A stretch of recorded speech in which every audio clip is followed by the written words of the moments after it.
राधे राधे। तो एक बार फिर आपका स्वागत है एकतुम संस्कार संकीर्तन में, जहाँ मैं आज आपको बताने वाली हूँ कि ब्रह्मांड में कुल कितने लोग होते हैं और इन लोगों में आखिर होता क्या क्या है। तो ब्रह्मांड में कुल 14 प्रकार के लोग होते हैं, जिनमें सत्य लोक अर्थात ब्रह्मलोक सबसे ऊपर आता है। और इसी लोक में ब्रह्मा जी जो है अपनी पत्नी यानी कि माँ सरस्वती के साथ निवास करते हैं। और यदि कोई पवित्र आत्मा है जिसने बहुत तपस्या करी है और बहुत ही अच्छे कर्म किए हैं, तो फिर वो अपने उन्हीं अच्छे कर्मों से, अपनी तपस्या से इस लोक में यानी कि सत्यलोक ब्रह्मलोक में अपना स्थान बनाते हैं और उन्हें वहाँ पर निवास मिलता है।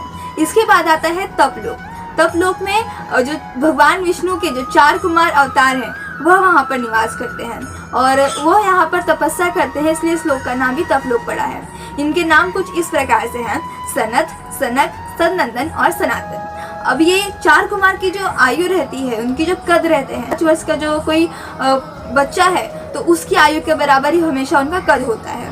और इसके अलावा इनका जो मन है, आत्मा है, बहुत ही पवित्र होती है, शुद्ध होती है, इसलिए इन्हें हर लोक में यानी कि यहाँ तक कि वैकुंठ लोक में भी जाने की अनुमति प्राप्त होती है। इसके बाद आता है जनक लोक। जनक लोक में ब्रह्मा जी के जो पुत्र हैं विराज, वह वहाँ पर निवास करते हैं। और इसके बाद आता है महरलोक। महरलोक में जो ऋषि वगैरह हैं, एक्चुअली महरलोक को ऋषियों का घर कहा जाता है। तो वहाँ पर जो ऋषि वगैरह हैं उनकी जो आयु होती है ना, वो एक ब्रह्मा जी का जो एक दिन है उसके बराबर उनकी आयु होती है। और ब्रह्मा जी की जो एक दिन की आयु है, यदि आप किसी मनुष्य की आयु गिने तो 432 करोड़, अगर कोई किसी मनुष्य ने अपनी आयु पूर्ण करी है 432 करोड़ वर्ष की, तो वह ब्रह्मा जी के एक दिन के बराबर होती है। तो इस प्रकार इनकी कुछ आयु होती है और इन ऋषियों को सत्यलोक और भूलोक में जाने की भी अनुमति प्राप्त होती है। इसके अलावा जब ये अपनी आयु पूर्ण कर लेते हैं तो फिर वो अपने कर्म के हिसाब से, यदि उनके कर्म अच्छे होते हैं तो इन्हें सत्यलोक में स्थान मिलता है, और यदि उनके कर्मों के हिसाब से अगर थोड़े उससे नीचे है तो फिर उसके नीचे के लोकों में उन्हें स्थान प्राप्त होता है। इसके बाद आता है स्वर्गलोक। स्वर्गलोक में जो इंद्र है वह वहाँ के राजा है और यहीं पर 33 वैदिक देवता जो है निवास करते हैं। इसके अलावा जो स्वर्गलोक है उसे अकल्पनीय भी कहा जाता है, क्योंकि यहाँ पर ऐसे वृक्ष पाए जाते हैं जो इच्छाओं की पूर्ति करते हैं और धन की भी कमी नहीं होती।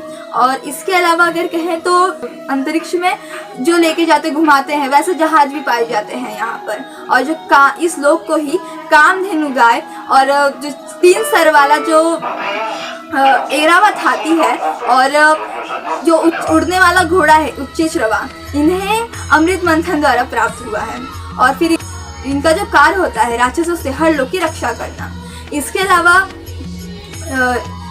अलावा जो लोगों का प्रबंधन वगैरह करना है तो वो भी यह इस लोक के देवता करते हैं। इसके बाद आता है भुवरलोक। भुवरलोक में कुछ अर्थ देवियाँ और ऋषि मुनि निवास करते हैं, जो कि यहाँ पर रहने वाले जो स्वर्गलोक के देवता वगैरह हैं उनके भी ये कार्यों में, जैसा अगर उनका कोई कार्य वगैरह हो गया तो उनमें भी वो हमेशा सहभाग करते हैं, उनकी मदद करते, एक तरह से सहायता करते हैं उनकी। और यदि इनके कर्म अच्छे होते हैं तो इन्हें स्वर्गलोक में देवताओं का भी पद प्राप्त होता है और इन्हें भूलोक में भी जाने की अनुमति प्राप्त होती है।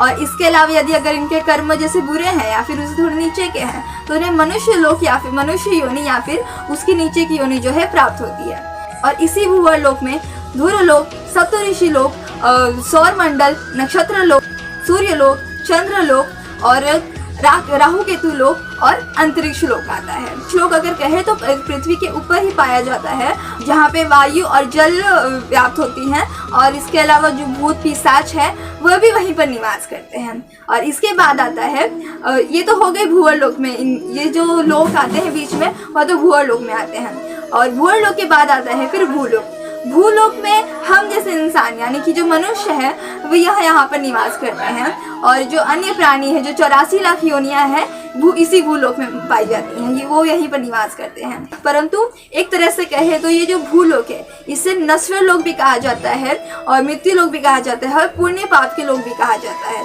क्योंकि यहाँ पे जो आते हैं उन्हें अपने पुण्य पापों का जो भुगतान करना रहता है, इसके लिए आते हैं। यहाँ पर कोई भी चीज़, जितनी भी छोटी से छोटी चीज़ भी नश्वर है, यानी कि एक न एक दिन समाप्त होने वाली होती है। इसके बाद आता है, अब भूलोक हो गया, भूलोक यानी कि धरती लोक हो गया। इसके बाद आता है अतल लोक। अतल लोक में जो माया देवी के पुत्र हैं बाला, वह वहाँ पर निवास करते हैं। और इन्हें एक तरह से इनका माया जाल जो है कुछ इस तरह जादू चमत्कारी है यह, कि इन्होंने अपने श्वास द्वारा 3 प्रकार की स्त्रियाँ उत्पन्न की थी। कायसरणी करके एक स्त्री उत्पन्न की थी, जिसे कहा जाता है कि वह अपने समूहों के पुरुषों से विवाह करना पसंद करती थी। और इसके बाद आती है कामिनी। कामिनी वह स्त्री जिसे किसी भी समूह के पुरुषों से विवाह करना पसंद है। और इसके बाद आता है पुष्कलिशी। पुष्पकलिशी ऐसी जो पुरुष बदलती रहती है। तो इस प्रकार ये 3 प्रकार की स्त्रियां जो है बाला ने माया देवी के पुत्र जो बाला है उन्होंने अपने श्वास द्वारा उत्पन्न की थी। और भी बहुत से 96 तरह के उन्होंने चमत्कार वगैरह किए थे। अतल लोक के बाद आता है बीतल लोक। बीतल लोक में जो भगवान शिव है उनके जो हटकेश्वर अवतार है वह वहाँ पर अपने पार्षदों के साथ निवास करते हैं। और इसी लोक में बीतल लोक में हट्टी नामक एक नदी बहती है। और यह बहुत ही कहा जाता है कि जो हट्टी नाम की नदी है वो उसमें सोना बहता है, तो इसलिए यहाँ के लोग भी जो है हमेशा सोने से सजे रहते हैं। तो इसके बाद आता है सुतल लोक। सुतल लोक में जो भगवान विष्णु के जो भक्त है प्रहलाद, उनके जो पोते हैं राजा बलि, जो कि राक्षसों में धर्मात्मा माने जाते हैं, वह वहाँ पर निवास करते हैं और वही वहाँ के राजा है। एक्चुअली अगर कहें तो जो भगवान विष्णु ने अपने वामन अवतार में राजा बलि से 3 पग जमीन मांगी थी दान में, तो राजा बलि ने उन्हें 2 पग में तो पूरा उन्होंने ब्रह्मांड ले लिया था। तीसरा पग जब उन्हें कहीं नहीं मिला तो राजा बलि ने उन्हें अपना सर उनके सामने प्रकट कर दिया था। तो इसी दान से खुश होकर जो भगवान विष्णु है उन्होंने राजा बलि को सुतल लोक दिया था। लोक में भी कहा जाता है कि वह बहुत सुंदर है, वहाँ पे बहुत सुंदर सुंदर नदियाँ बहती हैं। अब सुतल लोक के बाद आता है तलातल लोक।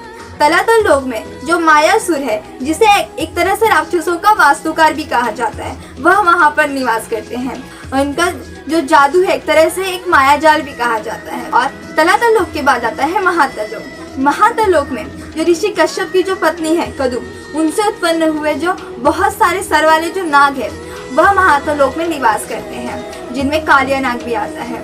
और इसके बाद आता है रसातल लोक। रसातल लोक में जो राक्षस है, एक्चुअली रसातल लोक को राक्षसों का घर कहा जाता है। और यहाँ पर जो रहने वाले राक्षस है कहा जाता है कि वह देवताओं के पक्के दुश्मन है। अब इसके बाद आता है पाताल लोक। पाताल लोक में जो बहुत ही क्रोधित स्वभाव के और बड़े बड़े फन वाले जो नाग है वह पाताल लोक में पाए जाते हैं। और यहाँ पर जो वासुकी नाग है यह वहाँ के राजा है, जो कि यहाँ की राजधानी जो भोगवती है वहाँ पर निवास करते हैं।